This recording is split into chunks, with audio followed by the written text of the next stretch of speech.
ये प्लीज। मुझे अभी जस्ट मैसेज आया कंपनी की तरफ से कि क्या गौतम अदानी ने कहा है। उसमें लिखा है कि Gautam Adani withdraws fully subscribed FPO in the interest of investors. Gautam Adani upholds investors interest and thus withdraws fully subscribed Adani Enterprises Limited FPO.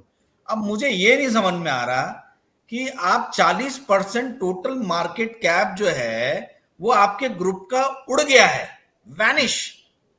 उसके बाद आप बोल रहे हो कि हम इन्वेस्टर्स के इंटरेस्ट में हमने ये एफपीओ को वापस ले लिया है। भाई ये इन्वेस्टर्स के इंटरेस्ट में कैसे हुआ, मेरे को तो अभी तक समझ में नहीं आया।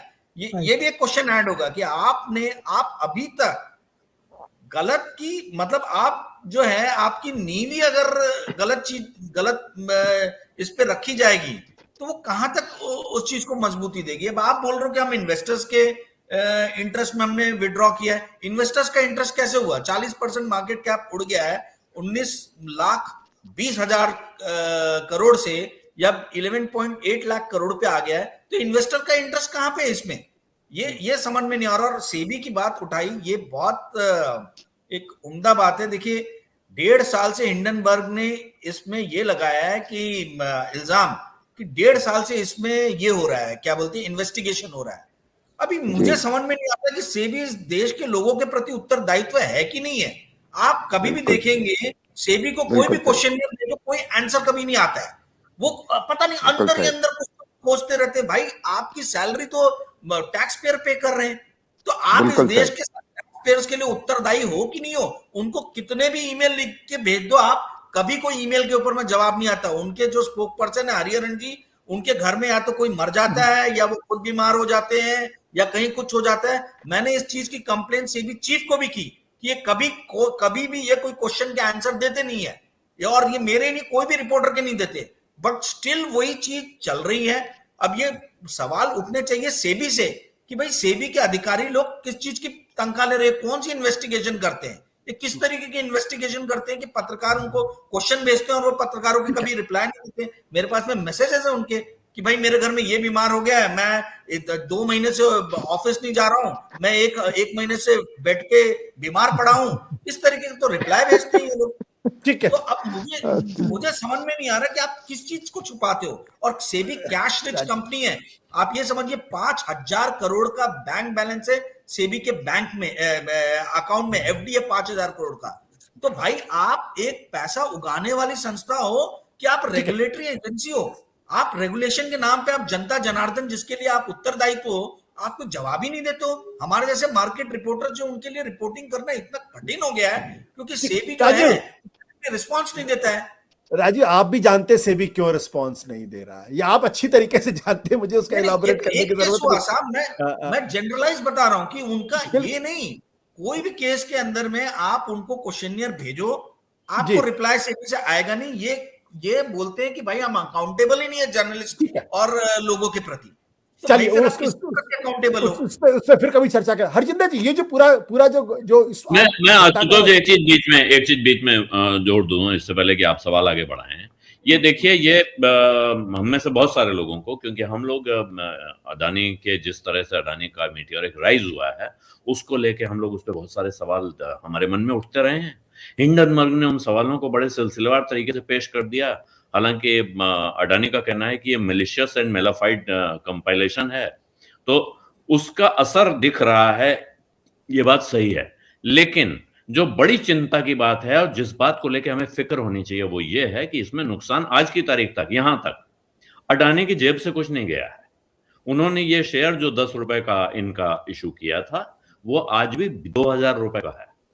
नुकसान उनका हुआ है जिन्होंने ये शेयर 3,500 रुपए में, 4,000 रुपए में बाजार से खरीदे थे, और वो छोटे इन्वेस्टर हैं, वो रिटेल इन्वेस्टर हैं। और उनमें से जैसे मान लीजिए, अब मैं नहीं जानता हूं कि LIC ने किस भाव पे लगाया था, मेरे ख्याल से हिसाब पूछा जाएगा और अब LIC को इसका जवाब देना पड़ेगा कि आपने किस भाव पे कौन सा शेयर खरीदा था। स्टेट बैंक को, एक्सिस बैंक को, तमाम जो बैंक इसमें इन्वॉल्व हैं, उनको ये जवाब देने पड़ेंगे कि आपने कौन सा शेयर किस भाव पे प्लेज किया है और अब आप मार्जिन में क्या ले रहे हैं, इसके जवाब में क्या ले। लेकिन जो बड़ा नुकसान हो गया है, जो शेयर होल्डर कम्युनिटी का, जो छोटा इन्वेस्टर था, हालांकि बहुत बड़ी संख्या नहीं होगी, लेकिन जिसका नुकसान हुआ है उसकी जेब से जो लाख रुपया, 1.5 लाख रुपए, 50,000 रुपए गए होंगे, वो कितनी तकलीफ में हो गए सोचिए। और ये देश में इन्वेस्टर सेंटिमेंट बिगाड़ने में इस तरह की घटनाएं बहुत भयानक भूमिका निभाती हैं। शेयर बाजार एक बार बैठता है तो बरसों वापस नहीं चल पाता है। ये बात मेरे हिसाब से ये बड़ी चिंता की बात है। ठीक है, कार्तिक मैं आपके पास आऊंगा, लेकिन पहले हरजिंदर जी के पास, फिर मधुरंजन का, फिर मैं एक स्टेटमेंट देना आशुतोष जी बस। ठीक है, बहुत बहुत संक्षेप में। कि मैंने ये 2-3 साल पहले कहीं लिखा था कि सरकार मीडिया को दबा सकती है, विपक्ष को दबा सकती है, लेकिन जब ओपन मार्केट की बात आती है तो वो एक ऐसा इंस्टीट्यूशन है जिसके सामने बड़े बड़े इंडस्ट्री, बड़े बड़े इंडिविजुअल्स और बड़े बड़े इंस्टीट्यूशंस नीचे चले जाते हैं, क्योंकि वो मार्केट प्लेस एक बहुत ही डेमोक्रेटिक एरिया है अगर आप ग्लोबल मार्केट को देखें। बस एक छोटा सा पॉइंट है, थोड़ा फिलोसॉफिकल पॉइंट है, बट मुझे लगता है इंपॉर्टेंट पॉइंट है। बट हरजिंदर जी, इस पूरे खेल में जिस तरीके से हिंडनबर्ग ने अडानी के रिएक्शन के बाद जो कही है वो बहुत ही गंभीर सवाल है कि तिरंगे में लिपटकर सिस्टमेटिकली लूट की जा रही थी। यह हिंदुस्तान के सबसे बड़े अमीर माने जाने वाले, जो सरकार के सबसे करीब है और जिस सरकार का तिरंगा और राष्ट्रवाद सबसे दिल के पास है, उस पर अगर इस तरीके के आरोप लग रहे हैं तो इसको आप किस नजर से देखें, कैसे आप इसको डिफाइन करेंगे, और क्यों नहीं सरकार इसके ऊपर रिएक्ट करती है? हिंडनबर्ग के खिलाफ अगर कुछ कार्रवाई करनी है, या अडानी क्यों नहीं उसके खिलाफ लीगल कार्रवाई करते हैं? देखिए, ऐसा है कि हिंडनबर्ग ने तिरंगे वाली बात तब कही थी जब इनके सीएफओ ने, अडानी के सीएफओ ने अपना बयान दिया था और साथ में तिरंगा लहरा रहा था। तो उसके बाद उसने जब इसका खंडन किया था और साथ में तिरंगा उसने रख लिया था, क्योंकि वो इसको राष्ट्रवाद का वो देना चाहते थे, रूप देना चाहते थे। तो उसके बाद उसने ये बात कही थी। और हिंडनबर्ग की जहां तक जितना मैंने पढ़ा है कि उसकी जिस भी कंपनी के खिलाफ उसने इस तरह के आरोप लगाए हैं, उसकी सक्सेस रेट 99% रही है। तो ऐसा नहीं है कि वो बिना रिसर्च के या बिना किसी उसने आरोप लगाए हैं। तो सरकार के लिए भी उतनी ही मुसीबत है जितनी अडानी के लिए है। इस समय ये सिर्फ अडानी संकट में नहीं फंसे हैं, सरकार भी संकट में फंसी हुई है। बिल्कुल। मधुरंजन जी, आपको क्या लगता है? बिल्कुल, जैसा कि सभी हमारे पैनलिस्ट ने कहा, बिल्कुल सही है।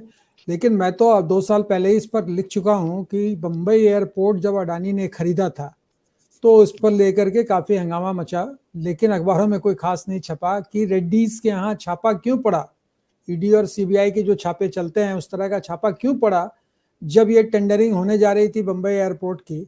उस दौरान अचानक ही वहाँ छापा वापा पड़ गया और फिर रेड्डी साहब पता नहीं क्या अंडरग्राउंड हो गया या जो भी हो गया, वो कहीं सीन से बाहर हो गया और अडानी जी ने वो एयरपोर्ट खरीद लिया। उस एयरपोर्ट के खरीदने के 1 महीने के बाद मैं बम्बई एयरपोर्ट पर पहुंचा। मुझे बड़ी हंसी आई देख करके कि जहां जहां रेड्डीज के नाम लिखे हुए थे उसे कागज से चिपका करके उनके नाम को टाइप किया हुआ एक कागज होगा, उस पर अडानी इंटरप्राइजेज या अडानी एयरपोर्ट ऐसा लिखा लगाया गया था। ये शर्मनाक था उस समय। जॉर्ज बाबू, ये रेड्डी नहीं है, जीवीके वाले। हाँ, जीवीके वाले, सॉरी, जीवीके जीएमआर का नहीं है। हाँ, जीएमआर का नहीं, जीएमआर का दिल्ली है। जीवीके रेड्डी। हाँ, तो वही मैं कह रहा हूँ, रेड्डी। तो वो मैं देख के हंसी आई। मैंने कहा ये किस तरह की व्यवस्था है कि एक कंपनी जो हवाई अड्डा खरीद लेती है वो कागज चिपका रही है, पट्टियां चिपकाई जा रही हैं। अरे इतना पैसा था तुम्हारे पास तो तुम बढ़िया से इसको शो करते। लेकिन तब समझ में आ गया सारा खेल, उस समय समझ में आया। फिर मैंने एक छोटा सा आर्टिकल लिखा और फिर उसका कोई नहीं किसी ने संज्ञान भी नहीं लिया। अब वो बीमारी बढ़ते बढ़ते ये कैंसर के रूप में आके खड़ी हो गई। बिल्कुल। इसमें राजू, आपको कोई उम्मीद है कि सरकार की तरफ से कुछ रिस्पॉन्स आएगा, सरकार की तरफ से कुछ जांच पड़ताल की जाएगी? क्योंकि यहाँ तो 50 लाख भी कहीं मिलते हैं, 5 लाख भी मिलते हैं, तो ईडी और पता नहीं क्या क्या पहुंच जाते हैं। सर एक चीज समझने की है इसमें आशुतोष जी कि कोई भी सीमेंट प्लांट कंपनी इंडिया में बिकती है तो वहां अडानी आपको दिखते हैं। कोई भी पोर्ट अगर ये होता है तो वहां आपको अडानी दिखते हैं। कोई एयरपोर्ट होता है तो वहां आपको अडानी दिखते हैं। कोई पावर डिस्ट्रीब्यूशन होता है तो वहां आपको अडानी दिखते हैं।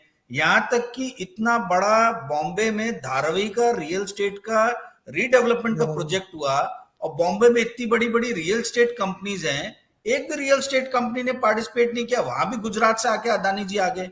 तो भाई हर सेक्टर में आप एक्सपेंशन कर लोगे और आप जो है हर जगह जाओगे और सरकार चुप रहेगी, अपोजिशन पार्टी चुप रहेगी, मीडिया चुप रहेगी, जनता जनार्दन चुप रहेंगे, सभी चुपचाप बैठे हुए हैं। तो भाई इसका अब ये बहुत बड़ा दुर्भाग्य है, इस देश का बहुत बड़ा दुर्भाग्य है कि फॉरेन से आके एक रिसर्च फर्म ने अपनी रिपोर्ट निकाली और उसके बाद में ये हलचल और सुगबुगाहट होने लगी।